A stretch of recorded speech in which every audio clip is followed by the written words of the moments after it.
Hello दोस्तों, इस YouTube channel पर आपका स्वागत है दोस्तों।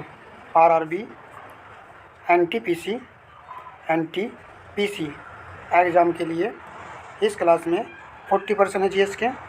इन 40% में से आपको जो है 32 क्वेश्चन सही करने हैं और कमेंट कीजिएगा कि आपने 32 क्वेश्चन सही किए हैं या नहीं किए हैं, नेगेटिव मार्किंग को हटा देने के बाद में। चलिए फटाफट से इन पर्सनों को लगा लेते हैं, क्योंकि सभी person easy to moderate level के इस क्लास में रहने वाले हैं। चलिए, पर्सन नंबर 1 है, हिमालय का तीसरा सबसे बड़ा शिखर कौन सा है? हिमालय का तीसरा सबसे बड़ा शिखर आपसे पूछा गया है, तो राइट होगा fourth option, mount Kanchenjunga. Only ये टेस्ट है और टेस्ट के तौर पर ही हम क्वेश्चनों को फटाफट से लगाते हुए चलेंगे। मनुष्यों में पित्त का उत्पादन किस अंग में होता है? तो राइट होगा तीसरा ऑप्शन, जिगर। नेक्स्ट पर्सन, राष्ट्रीय मानवाधिकार आयोग भारत में कब स्थापित हुआ था? इम्पोर्टेंट रहेगा, राष्ट्रीय मानव अधिकार आयोग भारत में किस वर्ष स्थापित हुआ था? तो राइट आंसर होगा ऑप्शन तीसरा, वर्ष 1993 ईस्वी में ये स्थापित हुआ था।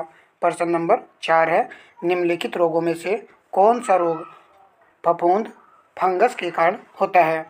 तो फंगस के कारण होने वाला रोग का आपको चुनाव करना है, तो राइट होगा फोर्थ ऑप्शन, दांत जो होता है वो फंगस के कारण ही होता है। पर्सन नंबर 5 है, भारत के संविधान के मूल दस्तावेज को रिक्त स्थान फिल करना है, द्वारा हाथ से लिखा गया था। तो मूल दस्तावेज को हाथ से लिखा गया था, आपको चुनाव करना है किसके द्वारा? राइट होगा ऑप्शन तीसरा, प्रेम बिहारी नारायण रायजादा। ये भी क्वेश्चन इंपॉर्टेंट है, प्रेम बिहारी नारायण रायजादा के द्वारा। पर्सन नंबर नेक्स्ट है, विटामिन B7 का रासायनिक नाम क्या है? तो विटामिन B7 का रासायनिक नाम पूछा गया है, तो राइट आंसर होगा दूसरा विकल्प, बायोटीन। पर्सन नंबर नेक्स्ट है, किस पड़ोसी देश को land of the thunder dragon कहा जाता है? तो इस देश का नाम है भूटान। भूटान देश को ही land of the thunder dragon कहा जाता है। पर्सन नंबर 8 है, भारत में ब्रिटिश शासन का बड़े पैमाने पर विस्तार सहायक संधियों के माध्यम से ही हुआ है, जो गवर्नर जनरल किसके शासनकाल में शुरू की गई थी? तो सहायक संधि। सहायक संधि आप सभी जानते हो, यहीं से आपको पॉइंट पकड़ लेना है, तो राइट आंसर होगा तीसरा विकल्प, लॉर्ड वेलेजली।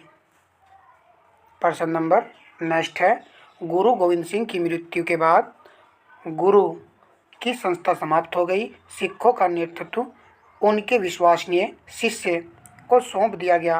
वो कौन सा शिष्य था जिसको ये विश्वसनीय चीज़ सौंपी गई थी? तो राइट होगा ऑप्शन दूसरा, बंदा बहादुर। इंपॉर्टेंट क्वेश्चन है, गुरु गोविंद सिंह की मृत्यु के बाद गुरु की संस्था समाप्त हो गई और सिखों का नेतृत्व जो है बंदा बहादुर के द्वारा ही किया गया था। पर्सन नंबर 10 है, रविंद्रनाथ टैगोर ने अपनी नाइटहुड की उपाधि को किसके विरोध में लौटा दिया था? तो राइट आंसर होगा ऑप्शन 2, जलियांवाला बाग नरसंहार के कारण। पर्सन नंबर 11 है, गोदावरी नदी का उद्गम स्थल किस राज्य में है? तो इसका आंसर होने वाला है तीसरा ऑप्शन, महाराष्ट्र। महाराष्ट्र से गोदावरी नदी का जो है उद्गम होता है।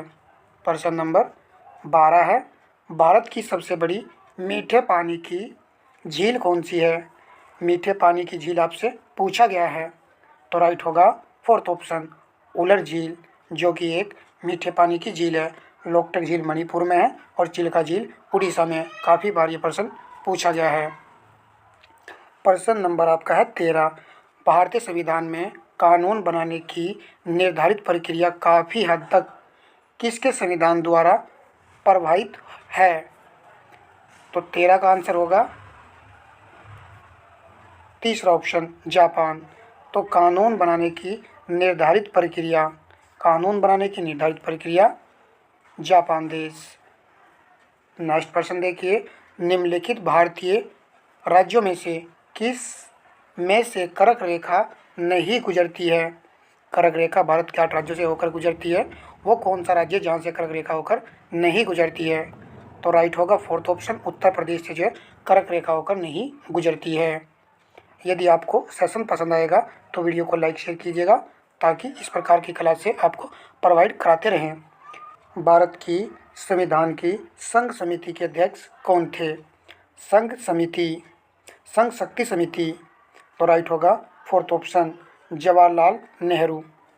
प्रश्न नंबर नेक्स्ट है, प्राचीन गणित पुस्तक गणित सार संग्रह किसके द्वारा लिखी गई है? इंपॉर्टेंट क्वेश्चन है ये भी। तो राइट आंसर है ऑप्शन 2, महावीराचार्य के द्वारा ये पुस्तक लिखी गई है, गणित सार संग्रह। प्रश्न नंबर नेक्स्ट है, मानव शरीर में निम्न में से कौन सा अंग सबसे बड़ा है? तो सबसे बड़ा अंग जो है आपका लीवर होता है, दूसरा ऑप्शन सही रहेगा, यकृत। प्रश्न नंबर नेक्स्ट है, विश्व में कॉफ़ी का सबसे बड़ा उत्पादक देश कौन सा है? कॉफ़ी का सबसे बड़ा उत्पादक देश आपसे पूछा गया है। तो राइट आंसर होगा फोर्थ विकल्प, ब्राज़ील देश। इस सेट में आपको जितने भी टॉपिक सिलेबस के अनुसार मेंशन है वो सभी क्वेश्चन यहाँ पर आपको देखने को मिल जाएंगे, उनसे संबंधित सभी क्वेश्चन आपको देखने को मिल जाएंगे। बल्कि ऐसा यूनिट क्या है? तो राइट आंसर होगा दूसरा ऑप्शन, न्यूटन। प्रश्न नंबर नेक्स्ट है, गैलीलियो के गिरते शरीर के नियम को और किस नाम से जाना जाता है? तो इसको कहा जाता है न्यूटन का प्रथम नियम। इंपॉर्टेंट क्वेश्चन है ये भी, एकदम नया लग रहा है। गैलीलियो के गिरते शरीर के नियम को न्यूटन का प्रथम नियम के नाम से जाना जाता है। प्रश्न नंबर आपका 21 है, निम्न में से कौन सा विकल्प उष्णता का कुचालक है? तो कुचालक बताना है आपको उष्णता का। तो राइट आंसर होगा पहला विकल्प, लकड़ी। ये ऊष्मा का कुचालक होता है, जबकि अन्य सभी ऊष्मा के सुचालक हैं। प्रश्न नंबर 22 आपका, एक चम्मच जो पानी में टेढ़ा दिखना किसका उदाहरण है? तो राइट होगा पहला विकल्प, अपवर्तन के कारण ही पानी में पड़ी चम्मच आपको टेढ़ी टेढ़ी दिखाई देगी। प्रश्न नंबर 23 है, भोजन से प्राप्त ऊर्जा को कैसे मापा जाता है? कैलोरीज में या केल्विन में? क्या लगाने वाले हो आप इसका आंसर? ए विकल्प चुना है तो सही है, कैलोरीज में इसको मापा जाता है। प्रश्न नंबर 24 है, भारत के किस राज्य में समान नागरिक संहिता लागू है? तो भारत का केवल यहाँ पर राज्य है गोवा। चारों ऑप्शन में गोवा ही राज्य है जहाँ पर सिविल कोड लागू है, कॉमन सिविल कोड लागू है। प्रश्न नंबर 25 है, निम्नलिखित में से किसकी नियुक्ति भारत के राष्ट्रपति द्वारा नहीं होती है? तो यहाँ पर किसकी नियुक्ति भारत के राष्ट्रपति द्वारा नहीं की जाती है? तो राइट होगा ऑप्शन तीसरा, लोकसभा अध्यक्ष। इनकी नियुक्ति जो राष्ट्रपति के माध्यम से नहीं की जाती है। प्रश्न नंबर 26 है, विश्व की सबसे बड़ी खारे जल की झील कौन सी है? विश्व में कह रहा है खारी जल की झील कौन सी है? तो राइट होगा फोर्थ ऑप्शन, कैस्पियन सागर। तो खारे पानी की झील कहा है आपसे, कैस्पियन सागर आएगा। यदि आपने कौन झील लगा ये गलत है, मर्द सागर लगा ये भी गलत है, क्योंकि यहाँ पर झील पूछा गया है। प्रश्न नंबर हो जाएगा आपका 27, विश्व पृथ्वी दिवस कब मनाया जाता है? तो 22 अप्रैल को जो है विश्व पृथ्वी दिवस मनाया जाता है। रेबीज के टीके की खोज किसने की थी? रेबीज के टीके की खोज की थी लुई पाश्चर ने। दूसरा ऑप्शन सही है। प्रश्न नंबर 29 है, अधिक समय तक रखा दूध किस कारण खट्टा हो जाता है? तो दूध के खट्टे होने का जो कारण है वह है लैक्टिक अम्ल।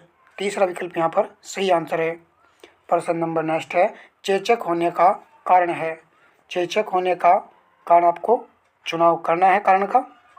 तो चेचक वेरियोला वायरस के कारण जो चेचक रोग होता है। देखिए सब इसी तरह के प्रश्न एनटीपीसी में पूछे जाते हैं, ऐसा नहीं है। प्रीवियस ईयर के क्वेश्चनों को देखना है तो देख लीजिएगा। भारतीय संगीत का आदि ग्रंथ कहा जाता है। तो भारतीय संगीत का आदि ग्रंथ किसको कहा जाता है? राइट आंसर होगा सामवेद को। ये संगीत का आदि ग्रंथ है।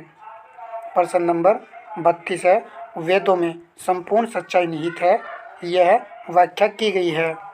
तो वेदों में संपूर्ण सच्चाई निहित है, ये व्याख्या की गई है स्वामी दयानंद सरस्वती के द्वारा। प्रश्न नंबर नेक्स्ट है, साइमन कमीशन का भारत आगमन किस वर्ष हुआ था? तो भारत आगमन हुआ था इनका 1928 ईस्वी में। तीसरा ऑप्शन यहाँ राइट है। ऊष्मा का एसआई मात्रक क्या है? ऊष्मा का एसआई मात्रक तो राइट होगा जूल प्रति कैलोरी। जूल प्रति कैलोरी होता है। प्रश्न नंबर नेक्स्ट है, इनमें से कौन सा पदार्थ पत्तियों को हरा रंग प्रदान करता है? तो फोर्थ ऑप्शन सही है, क्लोरोफिल। प्रश्न नंबर नेक्स्ट पर आते हैं, भक्ति आंदोलन के जन्मदाता किसको माना जाता है? तो राइट आंसर होगा दूसरा विकल्प, रामानुजाचार्य को जो इसका जन्मदाता माना जाता है।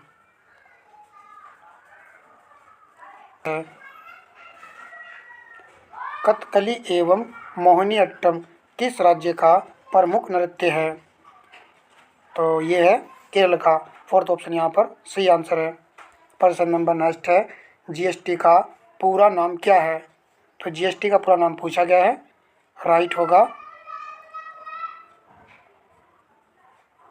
गुड एंड सर्विसेज टैक्स है। पहला विकल्प यहाँ पर सही है। जीएसटी जो 1 जुलाई 2017 को लागू किया गया था। घरों में विद्युत ऊर्जा का उपभोग नापा जाता है। घरों में विद्युत ऊर्जा का उपभोग नापा जाता है, ये भी एक इम्पोर्टेंट क्वेश्चन है। राइट होगा तीसरा ऑप्शन, किलोवाट घंटा में। तो तीसरा ऑप्शन चुनने वालों का बिल्कुल सही आंसर है।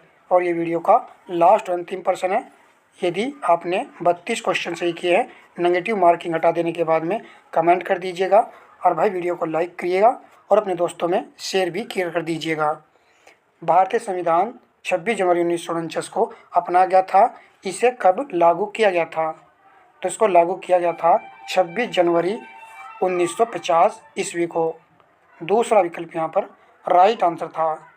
तो ठीक है दोस्तों, यदि आपको सेशन पसंद आया है तो ज़रूर बताइएगा, ताकि एनटीपीसी एग्ज़ाम के लिए जीएस के क्वेश्चनों को कराया जाए। धन्यवाद दोस्तों।